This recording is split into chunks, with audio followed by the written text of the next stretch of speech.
በአፍሪካ ቀጣይነት ባለው ሁሉን አቀፍ እድገት ውስጥ ሚዲያውና የሚዲያው ባለሙያዎች ሚና የጎላ ነው። በዚህም ብሉምበርግ በመገናኛ ብዙሃንና ጋዜጠኞች ዙሪያ የሚስተዋለውን የፋይናንሻል ጆርናሊዝም አዘጋገብ ለማላቅ ሁለተኛው ዙር የስልጠና ፕሮግራምን አስጀምሯል። ስልጠናውም የሀገራትን የፋይናንስ ባህሪ ለማህበረሰቡ ግልጽና ተደራሽ እንዲሆን የሚያደርግ ነው።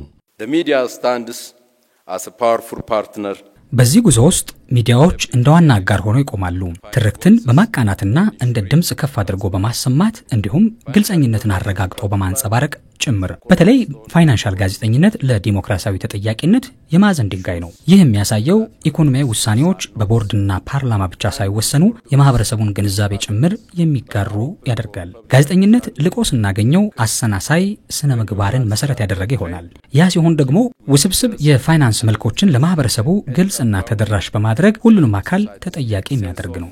Both public and private institutions to be accountable. ጋዜጠኝነት ሙያ ብቻ ሳይሆን ሀገር አገልጋይነትም ጭምር ስለመሆኑ ያነሱት ደግሞ የመገናኛ ብዙሃን ዳይሬክተሩ ዶክተር ሳምሶን መኮንን ናቸው። Health journalism to improve public well-being. ጤናማ ጋዜጠኝነት የህዝብ ደህንነት ለመጠበቅ የሚያግዝ ነው። የአየር ንብረት ጋዜጠኝነት ደግሞ ተፈጥሮንና የስነ ምህዳር ልምምድን የሚያሳውቅ ነው። ለዚህም ነው ጋዜጠኝነት ሙያ ብቻ ሳይሆን ሀገር አገልጋይም ጭምር ነው የምንለው። A national service. በርግጥም የዚህ ፕሮግራም ስልጠና በእውቀት የተደገፈ የፋይናንስ ግልጽኝነትና ተጠያቂነትን በማጎልበት ለአፍሪካ ኢንቨስትመንት ማዕከል አይተኬ ሚናን የሚያበረክት ነው።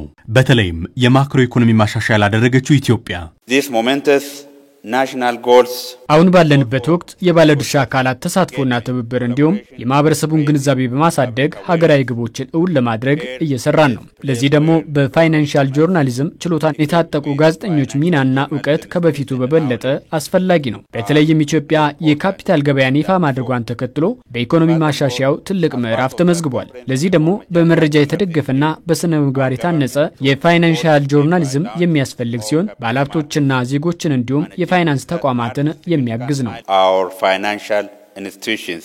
ጊዜው የተማረ የሰው ኃይልን የሚሻ ነው።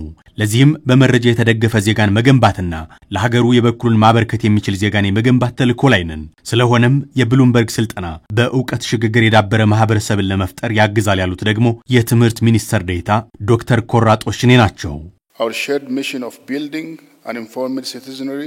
ተልኳችን በመረጃ የተደገፈ ዜጋን መገንባትና ተቋማትን ተጠያቂ ማድረግ የሚችል እንዲሁም ለሀገራችን እድገት የበኩሉን አስተዋጽኦ ማበርከት የሚችል ባለሙያን መፍጠር ነው። እንደ ትምህርት ሚኒስቴር ፕሮግራሙን በሞዴል አጋርነት ዩኒቨርሲቲዎች፣ የሚዲያ ተቋማት፣ የግልና የመንግስት ተቋማትና ዓለም አቀፍ ተቋማት እጅ ለእጅ ተያይዘው ይሰሩበታል። ይህም የእውቀት ስነ ምህዳርን በመገንባት በእውቀት የዳበረ ማህበረሰብን ለመፍጠር ያግዛል። እንደ ብሉምበርግ ያሉ የስልጠና መድረኮች ደግሞ የላቀ ቁርጠኝነት ስለመኖሩ ያሳየናል። A forward-looking commitment to excellence that we would like and support.